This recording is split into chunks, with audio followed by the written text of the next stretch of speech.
తెలుగు రాజ్యం ప్రేక్షకులకు హృదయపూర్వక స్వాగతం. నేను మీ చిల్లగట్టు శ్రీకాంత్ కుమార్. ఈవేళ మళ్ళీ మనం మరొకసారి SC ST national commission farmer member గౌరవనీయులు శ్రీ సంపత్ కుమార్ గారి నివాసానికి రావడం జరిగింది. నమస్కారం సంపత్ గారు.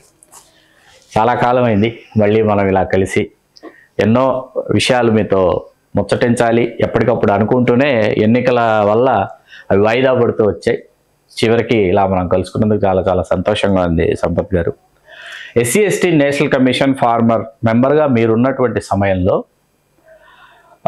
షెడ్యూల్ కులాలు షెడ్యూల్ తెగలు ఏవైతే ఉన్నాయో వీళ్ళల్లో ప్రత్యేకించి కొన్ని కులాలని కొన్ని తెగల్ని దొంగలుగా చిత్రీకరించి లేకపోతే దొంగలుగా ముద్ర వేసి వాళ్ళని చాలా అనాగరికంగా వెలివేసినటువంటి సంస్కృతి మన సంస్కృతి. ఒక దశలో మనం చూసుకుంటూ వస్తే మనకి దేశంలో చాలా సంఘటనలు కనిపిస్తాయి. అట్లాగే నాకు ఇటీవల జై భీమ్ అనే సినిమాలో దొంగల కులాలని బట్టి ఎవరి మీద కేసులు పెట్టాలి అంటే నిందితులు ఉంటారు జైలు శిక్షలు అనుభవిస్తూ, ఒక దొంగతనం జరుగుతుంది, అసలు ఎవరి మీద కేసు బనాయించాలి అని చెప్పేసి ఆ ఖైదీలందరినీ వాళ్ళ కులం అడిగేసి ఎవరైతే షెడ్యూల్ కులాలు షెడ్యూల్ తెగలు ఉంటారో వాళ్ళని మాత్రం పక్కన పెట్టి వాళ్ళ మీద కేసుల్ని బనాయించేసి దొంగ కేసులు వాళ్ళ మీద బనాయించి వాళ్ళని తిరిగి జైల్లోకి పంపించేటటువంటి ఒక హృదయ విదారకమైనటువంటి ఒక సన్నివేశం ఆ సినిమాలో ఉంది.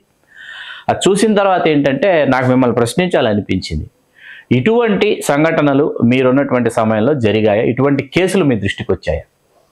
నమస్తే శ్రీకాంత్ గారు. నమస్తే. చాలా రోజుల తర్వాత మళ్ళీ మనం కలుసుకుంటున్నాం. మీరు అడిగినటువంటి ప్రశ్నలకి సమాజంలో కొన్ని చోట్ల ఈ విధంగా జరుగుతున్నటువంటి సంఘటనలు అయితే వాస్తవాలే. కాకపోతే వీటి మీద స్పందించేదానికి ఎవరు కూడా ముందుకు రారు. ఎందుకంటే వాళ్ళకి అసలు వీటి గురించి తెలియదు. సమాజంలో ఈ రోజున భారతదేశంలోనే ఈ అణగారినటువంటి కులాలు ఏవైతే ఉన్నాయో దళిత వర్గాలు అనబడేటువంటి షెడ్యూల్డ్ కులాలు షెడ్యూల్డ్ తెగలు ఇవి మనకి స్వాతంత్రం రానప్పటి నుంచి కూడా ఈ కులాలు ఉన్నాయి. ఆ రోజుల్లో బ్రిటిషులు మనల్ని పరిపాలించినప్పుడు కూడా ఈ కులాలకి సంబంధించి ఒక స్పెషల్గా వాళ్ళకి కొన్ని ప్రొవిజన్స్ వాళ్ళ రాజ్యాంగంలో కూడా పొందుపరచబడి ఉన్నారు. వాటిల్ని మనకి స్వాతంత్రం వచ్చిన తర్వాత కూడా మన రాజ్యాంగంలో కూడా రాజ్యాంగకర్త చైర్మన్ అయినటువంటి డాక్టర్ బిఆర్ అంబేద్కర్ గారు ఆయన కూడా ఈ దళిత పీడిత బహుజన కులానికి సంబంధించినటువంటి వాడు కాబట్టి ఆయన అనుభవించినటువంటి ఆ అనుభవాలన్నింటినీ కూడా క్రోడీకరించుకొని ఆయన చైర్మన్గా ఉన్నటువంటి సమయంలోనే ఇండియన్ కాన్స్టిట్యూషన్ని రీరైట్ చేసే దాంట్లో ఈ షెడ్యూల్డ్ కులాలకి షెడ్యూల్డ్ తెగలకి సంబంధించి కొన్ని రాజ్యాంగపరమైనటువంటి హక్కులు కల్పించారు ఆయన వాళ్ళకి. ఈ రెండు కులాలకు మాత్రమే షెడ్యూల్ కులాలు షెడ్యూల్ తెగలకి హక్కులు కల్పించారు.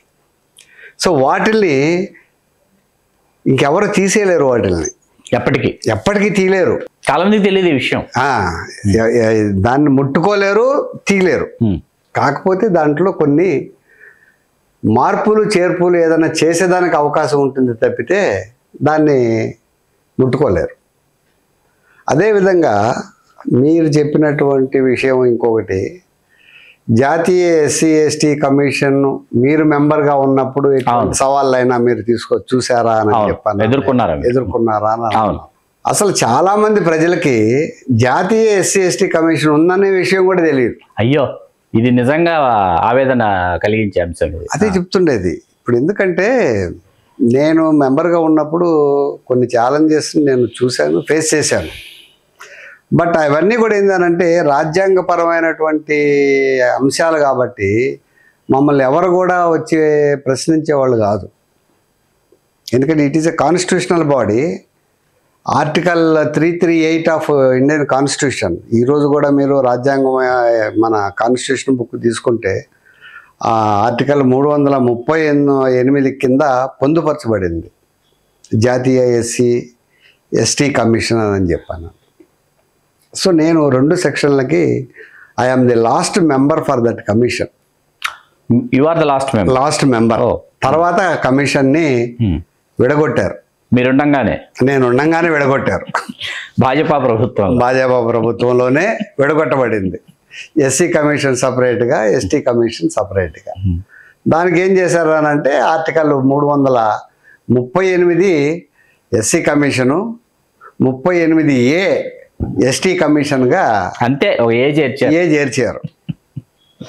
మళ్ళీ తర్వాత 2018లో మోడీ గారు ప్రధానమంత్రిగా ఉండి బీసీ కమిషన్ కూడా 338B కింద చేర్చారు.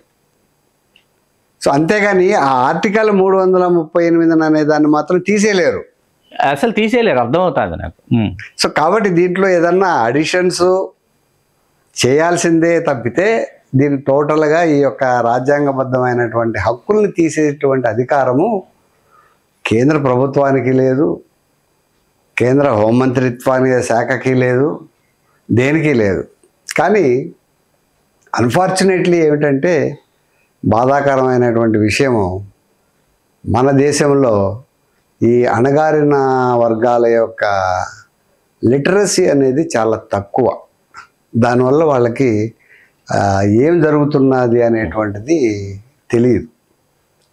తెలిసినటువంటి వ్యక్తులు ఎవరైతే ఉన్నారో వాళ్ళు అంతో ఎంతో చదువుకొని ప్రభుత్వ ప్రైవేటు రంగ సంస్థల్లో, అంటే కేంద్ర ప్రభుత్వం PSU సెక్షన్స్లో పనిచేస్తున్నటువంటి ఉద్యోగస్తులు. సో వాళ్ళకి ఏదన్నా అన్యాయం జరిగినప్పుడు మాత్రమే కమిషన్ దగ్గరకు వచ్చేవాళ్ళు. ఓకే, అణగారిన వర్గాలు ఎవరైతే ఉన్నారో అసలు వాళ్ళకి తెలియదు, అసలు దారిద్ర్యకు దిగువ ఉన్న వాళ్ళకి అసలు ఈ కమిషన్ ఉందన్న విషయం వాళ్ళకి తెలియదు. ఓకే, ఈ ఉద్యోగులకు, ఉద్యోగ సంఘాల వాళ్ళకే తెలుస్తుంది. అంతే. ఉద్యోగ సంఘం అంటే ఎక్కడ ఏంటి, ఉద్యోగం చేసే వాళ్ళే 10 మంది కలిసి ఒక సంఘం పెట్టుకుంటారు, అంతే. It is the welfare of the scheduled caste and scheduled tribe welfare associations అంటారు. అవును. సో ఈ సంఘాల వాళ్ళు మాత్రమే కమిషన్ దగ్గరికి వచ్చి మేము పలానా డిపార్ట్మెంట్లో పనిచేస్తున్నాము, మాకు ఈ అన్యాయం జరిగింది అని చెప్పానని వచ్చేవాళ్ళు. సో ఆ అన్యాయం ఎట్లా జరిగింది ఏమిటి అని రివ్యూ చేసేటువంటి అధికారం కమిషన్కు ఉంది. కాబట్టి ఆ కన్సల్డ్ డిపార్ట్మెంట్ యొక్క అధికారి ఎవరైతే ఉంటారో, చైర్మనా, MDనా, లేకపోతే EDనా, ఎవరైతే హెడ్ ఆఫ్ ది ఇన్స్టిట్యూషన్ ఉంటారో వాళ్ళని కమిషన్కి పిలిపించి వాళ్ళ సమస్యలను పరిష్కరిస్తూ ఉండేది. బట్ మీరు చెప్పినటువంటి పాయింట్ ఏదైతే సినిమాలో చూశాను నేను, ఈ విధంగా జరిగింది అని చెప్పాను అని అంటున్నారో, షెడ్యూల్డ్ ట్రైబ్కి సంబంధించినటువంటి సెక్షన్ ఇది. యానాదులు, ఎరుకుల వాళ్ళు, తర్వాత ఇంకా కొన్ని ట్రైబ్స్ కొన్ని ఉన్నాయి. అంటే ఇది ప్రెసిడెన్షియల్ ఆర్డర్, 1950 ప్రెసిడెన్షియల్ ఆర్డర్ కింద ప్రతి రాష్ట్రంలో కూడా షెడ్యూల్ కులాల వాళ్ళు ఎవరు, షెడ్యూల్ తెగల వాళ్ళు ఎవరు అని ప్రెసిడెన్షియల్ ఆర్డర్లోనే లిఖించబడ్డారు. సో ఆంధ్రప్రదేశ్లో ఉండేటువంటి షెడ్యూల్ కులాల వాళ్ళు ఎవరు, షెడ్యూల్ తెగల వాళ్ళు ఎవరు అని చెప్పానని రాయబడి ఉన్నాయి. వాటిల్లో మన రాష్ట్రంలో ఉదాహరణకి తీసుకుంటే, మన రాష్ట్రంలో షెడ్యూల్ కులాలుగా ఉన్నటువంటి వాళ్ళు బెంగళూరుకు పోతే అక్కడ బీసీలుగా ఉంటారు, అక్కడ. సో అదే మహారాష్ట్రకు పోతే అక్కడ ఇంకొక క్యాస్ట్గా ఉంటారు. సో అట్లా ఈ యొక్క జనాభా ప్రాతిపదిక మీద ఈ ప్రెసిడెన్షియల్ ఆర్డర్లో ఏదైతే లిఖించబడ్డాదో వాళ్ళని మాత్రమే ఆ రాష్ట్రంలో వాళ్ళని షెడ్యూల్డ్ కులాలుగా, షెడ్యూల్ తెగలుగా పరిగణించబడతారు. ఇది కాకుండా కేంద్ర ప్రభుత్వము భారతదేశం మొత్తంలో కూడా షెడ్యూల్డ్ కులాలు ఏవి, షెడ్యూల్డ్ తెగలు ఏవి అని చెప్పానని కొన్ని కామన్గా ఉన్నటువంటి కులాలని కూడా ఐడెంటిఫై చేసి పెడతారు. అంటే సెంట్రల్ గవర్నమెంట్ ఇన్స్టిట్యూషన్స్లో రిజర్వేషన్ పాలసీ ఇంప్లిమెంటేషన్ చేసేటప్పుడు ఏ రాష్ట్రం నుంచి వచ్చారు, ఆ రాష్ట్రంలో ఇతను షెడ్యూల్డ్ కులమా, షెడ్యూల్డ్ తెగలకు సంబంధించిన వాళ్ళని. అంటే ఈ రిజర్వేషన్ పాలసీ అనేది, షెడ్యూల్డ్ కులాలు తెగలు అనేది ఒక ఎడ్యుకేటెడ్, అంతో ఎంతో నాలెడ్జ్ ఉండి ఉద్యోగం చేసుకుంటున్నటువంటి రాష్ట్ర ప్రభుత్వము, కేంద్ర ప్రభుత్వ ఉద్యోగస్తులు, అదేవిధంగా కేంద్ర ప్రభుత్వ ఆధీనంలో ఉన్నటువంటి సంస్థల్లో పనిచేసే వాళ్ళకు మాత్రమే దీని గురించి తెలుసు తప్పితే నార్మల్గా డే టు డే లైఫ్లో పనిచేసుకునేటువంటి కూలీలు కానీ లేదంటే వ్యవసాయ కూలీలు కానీ మిగతా అదర్ షెడ్యూల్ తెగలకు సంబంధించిన వాళ్ళు షెడ్యూల్ కులాలకు సంబంధించిన వాళ్ళకి అసలు ఈ కమిషన్ గురించి తెలియదు. తర్వాత రెండో విషయం మీరు అడిగింది అసలు ఏమిటి వీళ్ళ యొక్క పరిస్థితి. అవును, జైళ్ళల్లో కూడా ఈ విధంగా జరుగుతుందని చెప్పి. Please do subscribe to Telugu Rajyam channel. Please do subscribe to Telugu Rajyam channel. Please do subscribe to Telugu Rajyam channel. Hi అండి, నేను మీ ఆర్పీని, నెల్లూరు పెద్దారెడ్డి చేపల పులుసు ఓనర్ని. మీరు తెలుగు రాజ్యం అనే ఈ యూట్యూబ్ ఛానల్ సబ్స్క్రైబ్ చేసుకుని మంచి మంచి వీడియోలతో వస్తారు. Thank you so much. Hi people, I'm Sonakshi Verma and you please watch Telugu Rajyam and please subscribe to the channel.